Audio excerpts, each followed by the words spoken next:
Ya, Wahyu bergabung.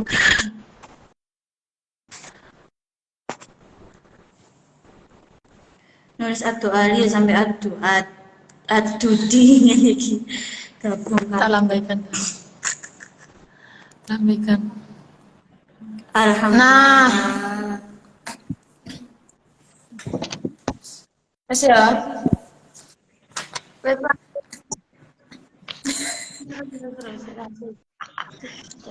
Assalamualaikum warahmatullahi wabarakatuh. Waalaikumsalam warahmatullahi wabarakatuh. Halo teman-teman semua, selamat sore. Bagaimana kabarnya? Alhamdulillah baik.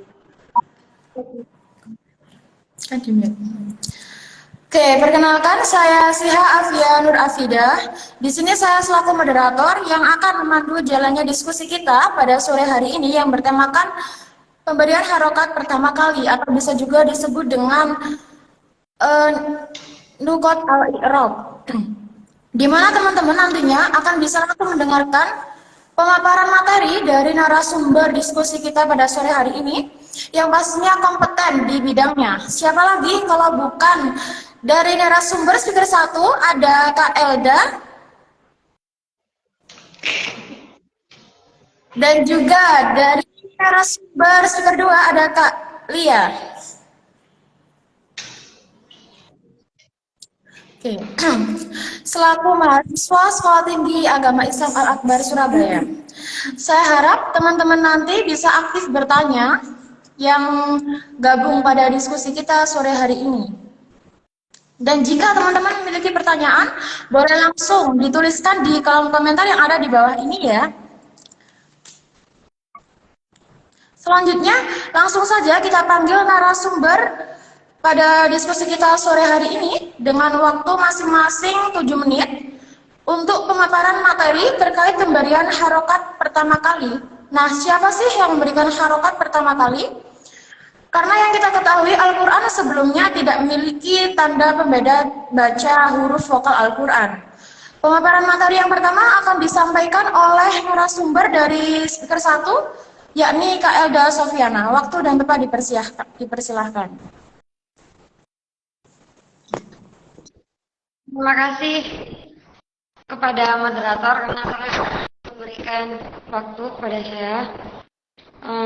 Jadi orang yang pertama kali di dalam Al-Quran adalah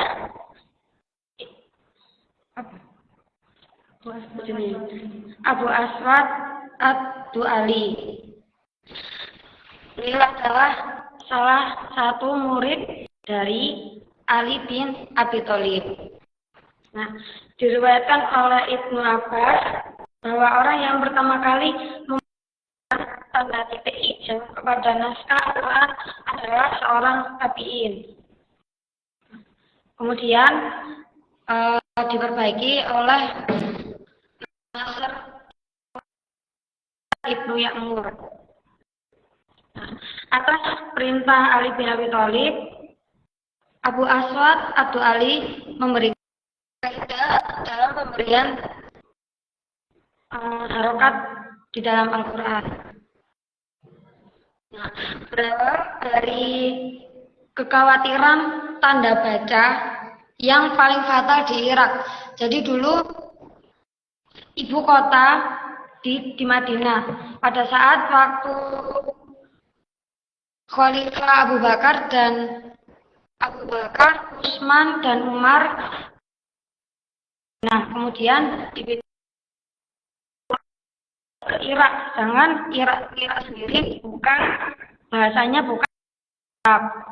Nah, kali orang-orang yang berbicara bahasa Arab, tapi dalam penggerakannya itu salah. Dan salah satu yang paling fatal adalah saat Abu Aswad ad-Du'ali mendengar salah satu orang membaca surat At-Taubah ayat 3, yaitu innallaha bari'un minal musyrikina wa rasulihi. Artinya bahwa sesungguhnya Allah dan Rasulnya berpasrah diri dengan pasrah dengan orang musyrik. Tapi orang tersebut membaca wa rasulihi.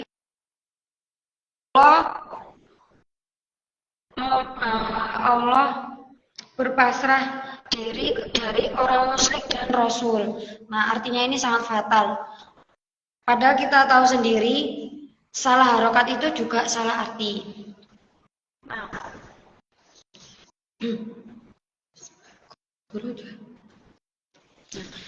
Beliau memberikan tanda baca harokat fathah itu ada di titik huruf, ada di atas huruf. Misalnya ba, maka itu bentuknya titik di atas ba. Kemudian bu, maka harokat titik berada di kiri. Harokat di, maka tanda titik ada di bawah.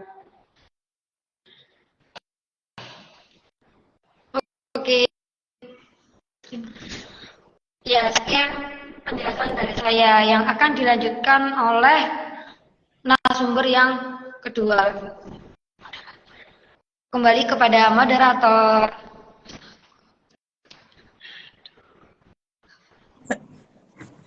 Baik, terima kasih. Pemaparan materi dari Kak Elda sudah sangat jelas ya, dapat kita simpulkan bahwa pada zaman Ali bin Abi Thalib, orang Arab kurang bisa mengikrabkan Arab dalam Al-Quran itu sendiri. Maka Abu Aswad Ad-Du'ali berupaya memberikan tanda baca. Selanjutnya ada pemaparan materi yang kedua terkait huruf vokal dalam Al-Quran yang akan disampaikan oleh narasumber speaker 2, yakni Kak Lia. Waktu dan tempat dipersilahkan. Oke, terima kasih moderator yang telah mempersilakan waktu kepada saya.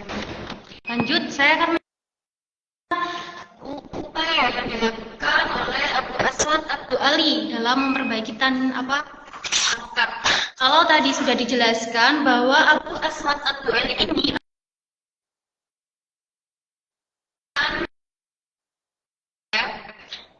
di sini ada yang merumuskannya seperti tanda fathah. Tanda fathah kalau yang kita ketahui sekarang itu adalah seperti fathah yang miring ya. Mungkin teman-teman sudah tahu. Terus tapi kalau pada masa ini tanda fathah itu hanya atasnya huruf hijaiyah. Terus kalau tanda dhamma dengan satu titik kiri di huruf. Kalau sekarang tanda dhamma itu diletakkan di atas dan berharokat wawu, tapi kalau dalam Abu Aswad Ad-Du'ali ini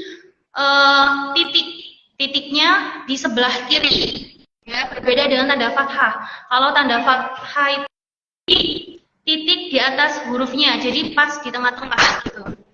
Terus tanda kasroh dengan satu titik bawah huruf. Kalau tanda kasroh itu berarti kalau diketahui sekarang berarti fathah yang letaknya di bawah itu ya. Kalau dalam Abu Aswad Ad-Du'ali ini tanda kasroh itu titik satu yang di bawah tapi rupanya itu bukan seperti fathah yang biasanya kita ketahui, bukan. Terus tanda tanwin, kalau tanda tanwin di masa sekarang ini, tanda tanwin itu berarti berupa fathah tanwin, kasroh tanwin, dhamma tanwin yang digabung-gabung gitu. Tapi kalau dalam satu hari ini tanda tanwinnya itu didouble, jadi titiknya itu ada dua. Gitu. Terus lanjut, mungkin teman-teman sudah pernah mengetahui tentang huruf hijaiyah ta, ba, dan ta. Nah, di sini ada awal mula ya, di mana huruf ta dan ba dan sa itu sebelumnya itu tidak ada tanda titiknya, teman-teman. Nah, makanya di sini ada yang namanya proses ijam. Proses ijam ini adalah proses di mana memberikan tanda titik. Nah, tujuannya untuk apa? Tujuannya untuk hal ini tuh berbunyi ta, sa, atau ba. Jim dan ko. Nah, jim dan ko ini kan dulu itu pas waktu masa Nabi itu tidak dikasih tanda titik ya. Tanda titiknya itu pas waktu penyempurnaan di proses ijam ini. Oke, ya. Terus habis itu ada yang namanya shin dan do. Nah, di sini saya jelaskan lebih lanjut ya. Di sini ada do, goin, fa, kof, sama nama.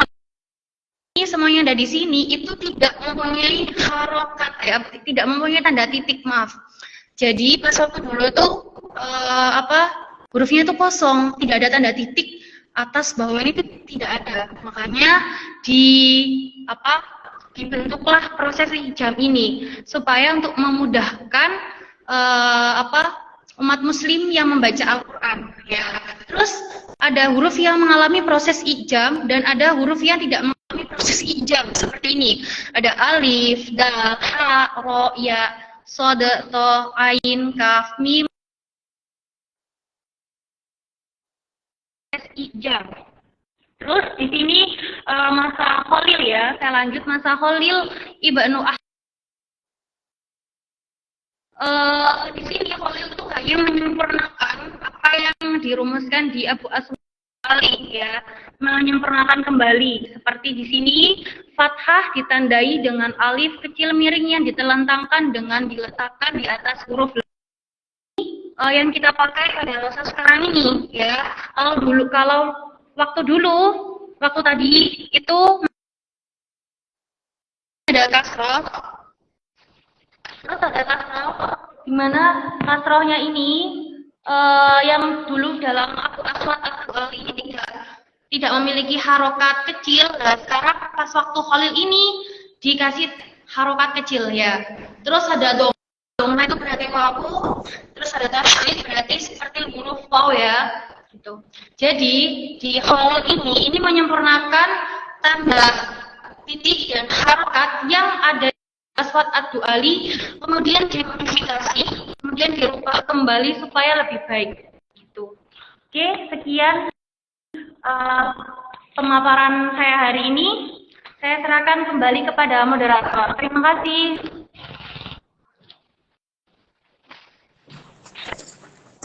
Baik, terima kasih. Pemaparan dari Kak Lia sudah sangat jelas ya, bahwa perbaikan yang dilakukan oleh Abu Nasir, proses ijab telah disempurnakan oleh Abu Nasir Ibnu Asif dan Yahya, dan juga Al-Khalil yang mempunyai peran dalam merumuskan tanda baca dalam tulisan Arab yang terus berlaku sampai hingga sekarang ini.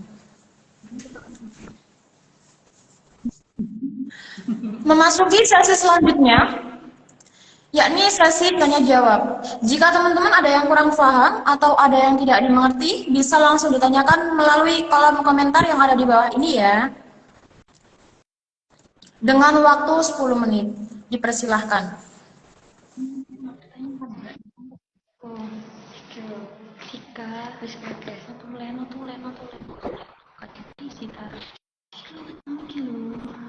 Tak tulis. Wis. Sing tulis nang kene. Silakan harus. Iki sik kok ngono ya. Ini ngono. Baik, karena sudah ada beberapa pertanyaan ya di kolom komentar, kita serahkan kepada kedua narasumber kita, ada Kak Elda dan juga Kak Lia, untuk menjawab dari pertanyaan-pertanyaan yang ada di komentar. Waktu dan tempat dipersilahkan.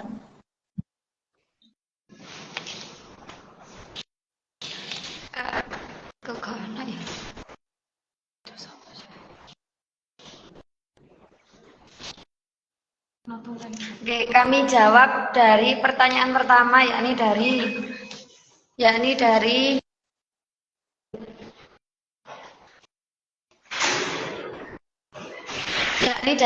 11 Wahyu Aditama.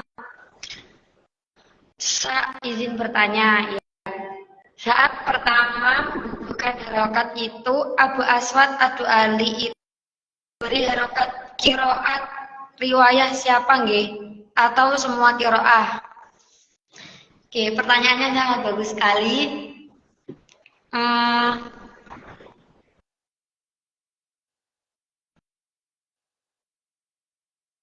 Abu Aswad Ad-Du'ali itu pemberi harokat, bukan kiroah.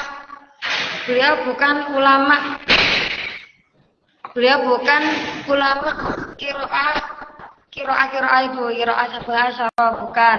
Tapi beliau adalah ulama yang ahli di bidang nahu, ilmu nahu. Nah, terus untuk kiroah riwayat sabah asyarah itu adalah lahjah, kan ada 7 sampai 10 lahjah. Nah, jadi Abu Aswad Ad-Du'ali itu hanya berfokus kepada di bidangnya, yakni ulama ahli nahu, bukan kiroah riwayat, bukan kiroah riwayat.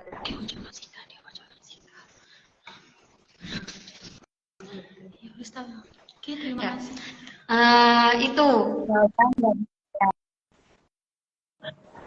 Baik, terima kasih. Jawabannya sangat bagus. Itu menjawab pertanyaan dari Wahyu. Kemudian ada lagi pertanyaan.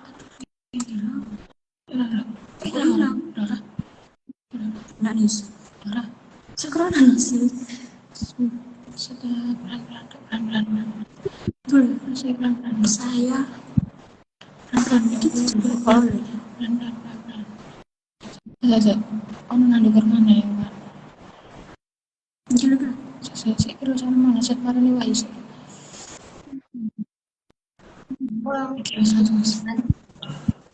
Oke, saya bacakan pertanyaan yang selanjutnya dari Kak Zulfiyatul Inayah.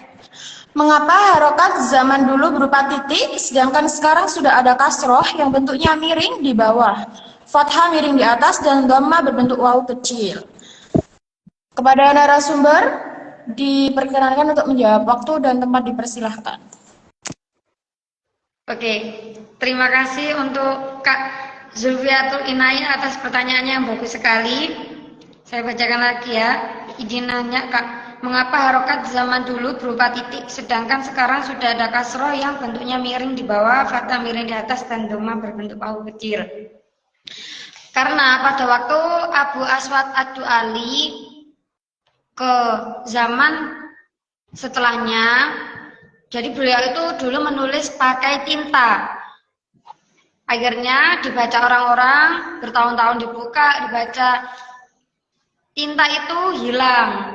Jadi tidak terbaca lagi harokatnya, titik dhamma. Terus kemudian disempurnakan oleh Nasir dan Yahya. Yang terakhir disempurnakan oleh Al-Khalil, yakni beliau yang menyempurnakan yang berbentuk garis-garis itu tadi. Itu mungkin jawaban dari saya. Saya kembalikan lagi kepada moderator. Katanya dibukukan pada Usmania. Terus pas dibukukan sudah lengkap semua. Iya, pertanyaanku juga tak jawab. Pinter sih. Iya. Kan pertanyaan gue ini. Oke, silakan untuk moderator. Oke, moderator. Baik, terima kasih. Jawabannya sangat bagus. Menjawab pertanyaan dari Kak Zulfi. Kemudian pertanyaan selanjutnya ada dari Kak Dia yang izin bertanya, katanya Al-Quran itu dibukukan pada masa Utsman ya. Terus pas dibukukan, apakah sudah lengkap semuanya seperti tanda titik dan juga harokat? Baik, terima kasih Kak Dia, pertanyaan yang sangat bagus. Kepada narasumber, dipersilakan untuk menjawab. Waktu dan tempat dipersilakan. Terima kasih atas kesempatan bicaranya. Sekarang saya akan menjawab dari pertanyaan di Retno ya. Katanya Al-Quran itu dibukukan pada apakah ya, saya jawab Al-Quran ini sudah dibukukan, tapi sebelumnya juga sudah ditulis oleh sahabat Nabi, oleh Nabi. Pas dibuka, apakah sudah lengkap semuanya? Belum. Pas semuanya. masih kosong, tidak ada tanda titik dan tidak ada tandanya. Itu ketika ini proses pinjam tadi yang saya sebutkan ya, bahwa tanda titik dan harokat ini muncul setelah Al-Quran itu dibuka begitu. Tujuannya harokat itu agar umat muslim itu tahu ini bacanya apa dan itu bacanya apa, supaya lebih paham. Karena kalau tidak ada tanda titik itu akan menyulitkan umat muslim ketika membaca. Makanya dibentuklah seperti itu tadi, dibentuklah tanda titik dan harokat. Oke, terima kasih. Selanjutnya saya kembalikan kepada moderator. Baik, terima kasih. Jawaban yang sangat bagus. Menjawab pertanyaan dari Kak Dia. Selanjutnya ada pertanyaan dari Kak Aida. Kak mau tanya, kenapa di zaman Rasul tidak ada harokat atau tanda baca? Lalu dulu bagaimana cara mengajarkannya kalau tidak ada tanda harokatnya? Kita kembalikan kepada narasumber untuk menjawab. Waktu dan tempat dipersilahkan. Terima kasih. Saya jawab pertanyaan dari Aida. Kak mau tanya nih, kenapa di zaman Rasulullah tidak ada tanda harokat atau tanda baca? Lalu dulu bagaimana cara mengajarkannya kalau tidak ada tanda harokatnya? Ya, di zaman Rasulullah itu tidak mengenal tanda baca dan tanda titik. Jadi pada masa Rasulullah itu, Rasulullah ketika menyampaikan ayat suci Al-Quran itu dalam keadaan lisan, jadi dengan cara menghafal. Mereka tidak mengetahui,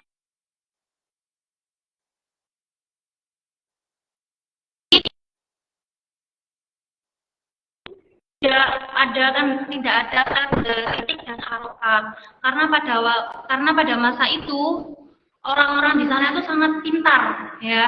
Jadi mereka itu pintar dalam menghafal, sudah mengerti gitu. Harokatnya sudah mengerti karena mereka mempunyai kekuatan daya ingat yang tinggi dibandingkan dengan kita gitu. Terima kasih kepada moderator. Baik, terima kasih. Jawaban yang sangat bagus. Menjawab dari pertanyaan Kak Aida ya. Selanjutnya ada pertanyaan dari Kak R-nya Widye. Dulu pas zaman Rasul tidak ada harokatnya berarti ya. Baik, kita kembalikan kepada narasumber untuk menjawab dari pertanyaan Kak R-nya. Waktu dan tempat dipersilahkan. Dia memberi fatah. Dia mana tadi? Jadi yang saya menjawab pertanyaan dari siapa itu tadi? Fajar, gimana sih? Kak R-nya Widye. Dulu pas zaman Rasul tidak ada harokat berarti ya? Iya benar, zaman Rasulullah tidak ada tanda harokat dan dimulainya itu setelah zaman berikutnya, setelah zaman Utsman bin Affan gitu. Tadi sudah saya jelaskan bahwa zaman Rasulullah sampai zaman sahabat itu tidak ada yang namanya tanda harokat maupun titik gitu. Terima kasih. Saya kembalikan kepada moderator.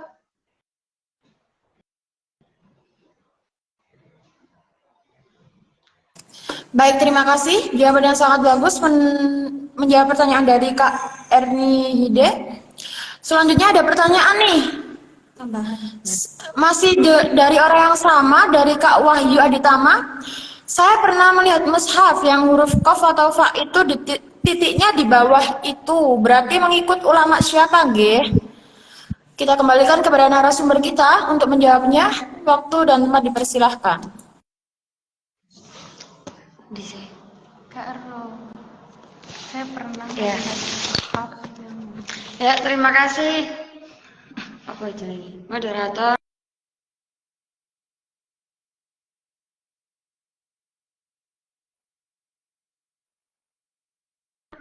Mushafnya huruf qaf atau fa.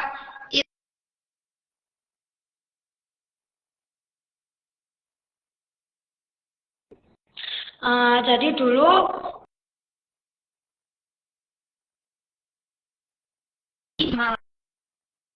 qaf dan fa itu malah tidak ada titiknya.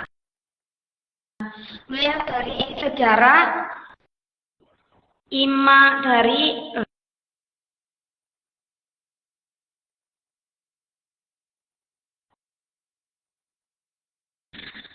pada tahun sekitar 70 Hijriah, Imam Mansur bin Qasim menambahkan pembeda pada huruf dan qaf.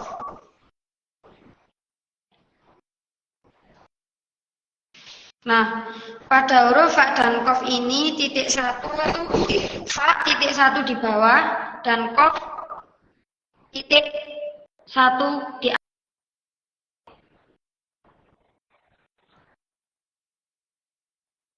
Lihat dari sejarahnya sepertinya pada tahun sekitar 70 Hijriah sampai 90 Hijriah, yakni muridnya Abu Aswad Ad-Du'ali sendiri, Nasr Ibnu Asim Al-Laisi dan Yahya Al-Udwan al-Tiga, pembeda huruf-huruf yang sama bentuknya dalam pelafalannya.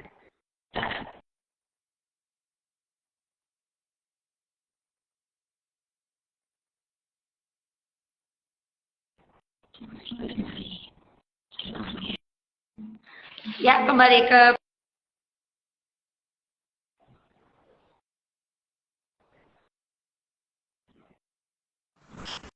Baik, terima kasih. Jawaban yang sangat tepat untuk pertanyaan dari Kak Wahyu. Kemudian ada pertanyaan dari Kak Fajar nih. Jadi yang memberi fathah pertama kali Abu Ad-Du'ali. Kita kembalikan ke narasumber kita untuk menjawabnya. Waktu dan tempat dipersilakan. Oke, pertanyaannya Kak Jarfajar. Dari qiraah pertama Abu Ad-Du'ali. Qiraah itu kan dari Allah ke Rasul. Al-Quran diturunkan dari Allah ke Rasul. Kemudian sedangkan ada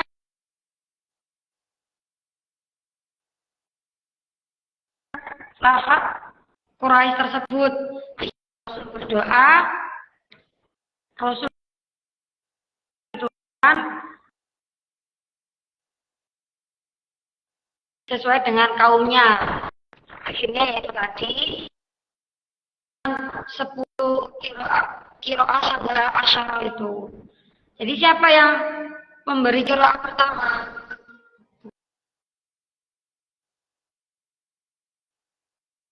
Rasul. Ya Allah kepada Rasul. Kalau Abu Ad-Du'ali ini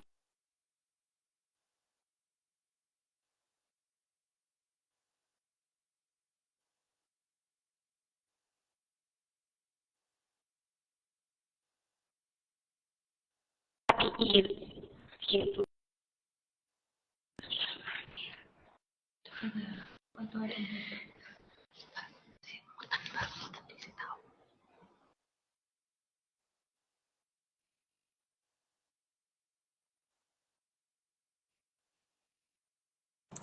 Baik, terima kasih. Jawaban yang sangat tepat untuk pertanyaan dari Kak Fajar. Selanjutnya ada pertanyaan lagi nih dari orang yang sama, dari Kak Wahyu Aditama. Ini Masya Allah ya, ini pertanyaan yang keberapa? Misalnya kata yukadzibun, itu satu riwayat ada yang baca yakdzibun, juga ada yang membaca yukadzibun. Nah, jika ada perbedaan harokat seperti itu, Abu Aswad Ad-Du'ali memberi harokat dengan qiraah yang mana? Kita serahkan kepada narasumber kita untuk menjawabnya. Waktu dan tempat dipersilahkan.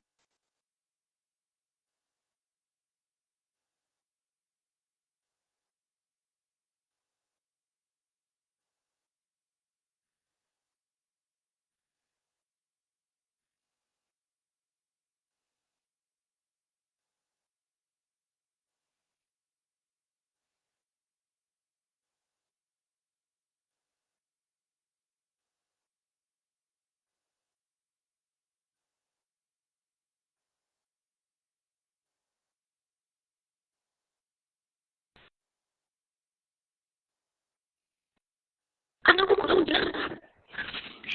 Guru katanya jawab.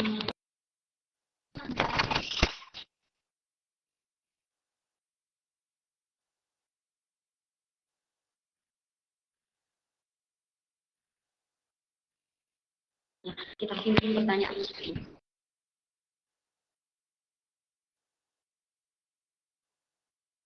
Benar, nanti akan saya jawab. Jawab pertanyaan dari yang lainnya mungkin, moderator, silakan pertanyaan lainnya.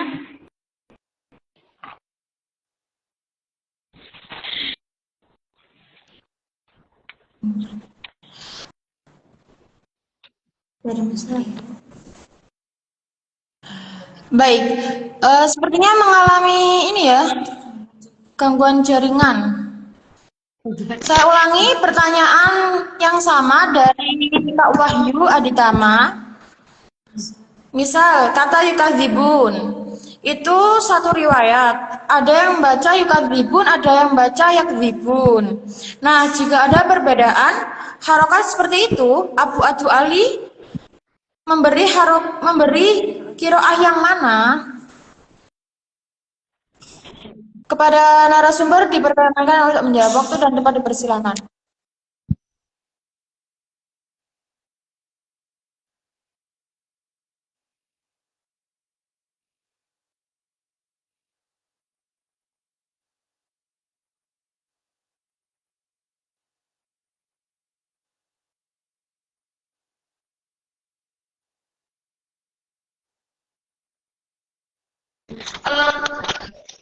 Baik, untuk pertanyaan dari Mas Wahyu Aditama kami tampung dulu.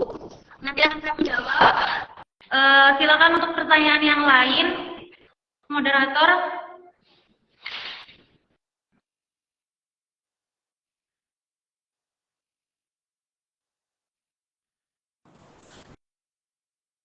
Saya ulangi sekali lagi. Ada pertanyaan nih masih dari orang yang sama, dari Kak Wahyu Aditama. Misal ada kata yukadzibun, itu satu riwayat. Ada yang baca yukadzibun.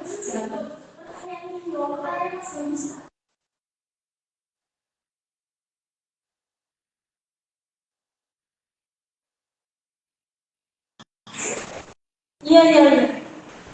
Baik, saya bacakan pertanyaan selanjutnya dari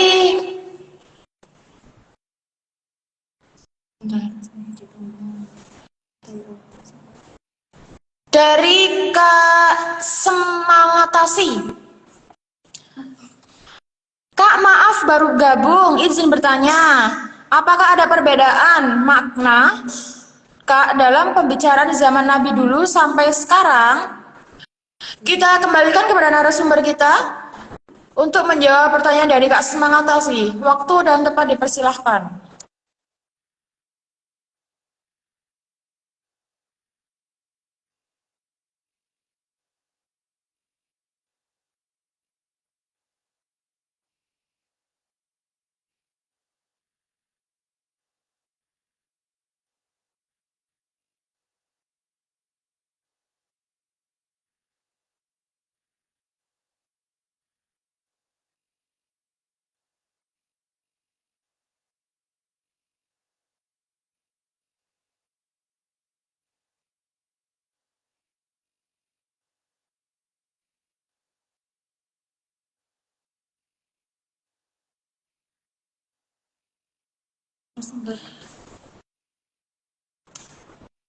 Mohon maaf sebelumnya untuk narasumber agar mute-nya itu diaktifkan ya.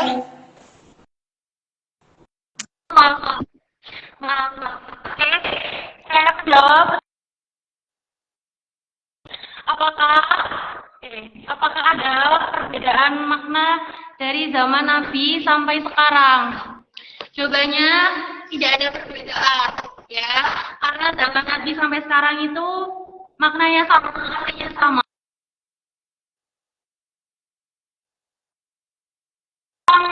Apa ya? Jadi tanda baca kita itu beda. Ya, karena pada waktu Rasulullah, sahabat Nabi yang lainnya itu tidak ada tanda harokat dan titik ya. Baru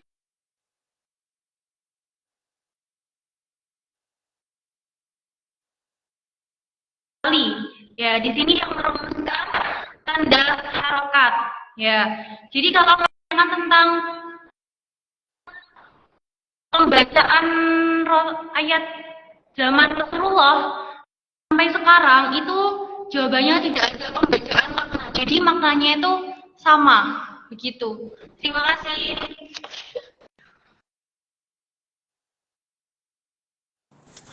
Baik, terima kasih kepada narasumber. Jawaban yang sangat bagus. Ya, pertanyaan dari Kak Semangatasi. Nah, kemudian ada ini sepertinya tambahan ya, bukan pertanyaan dari Kak Fajar. Jadi urgensi pemberian harokat adalah supaya orang luar Arab dapat membaca.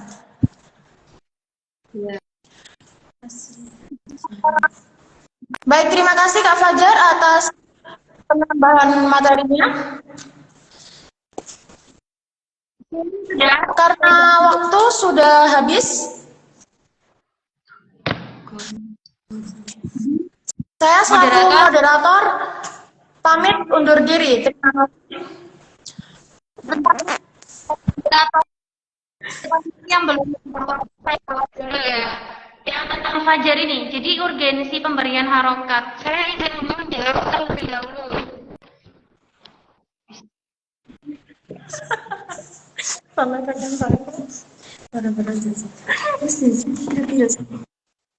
Urgensi pemberian harokat adalah supaya orang luar Arab dapat membaca. Itu benar, tapi bukan orang luar Arab, tapi semua umat Muslim agar mengetahui tentang Al-Quran. Ya, jadi tujuannya seperti itu, bukan tapi orang umat Muslim di seluruh dunia gitu.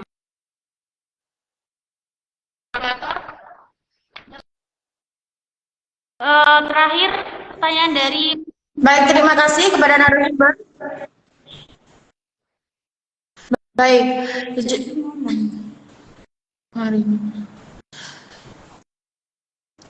Jadi itulah urgensi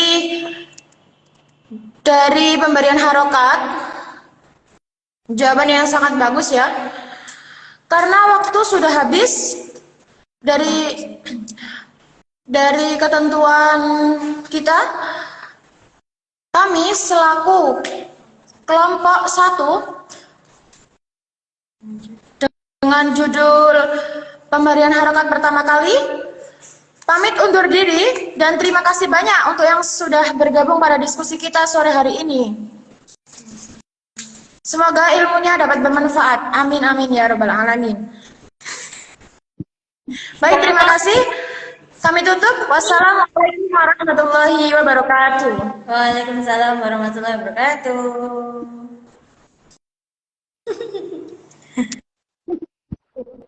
Pertanyaannya kan belum dijawab.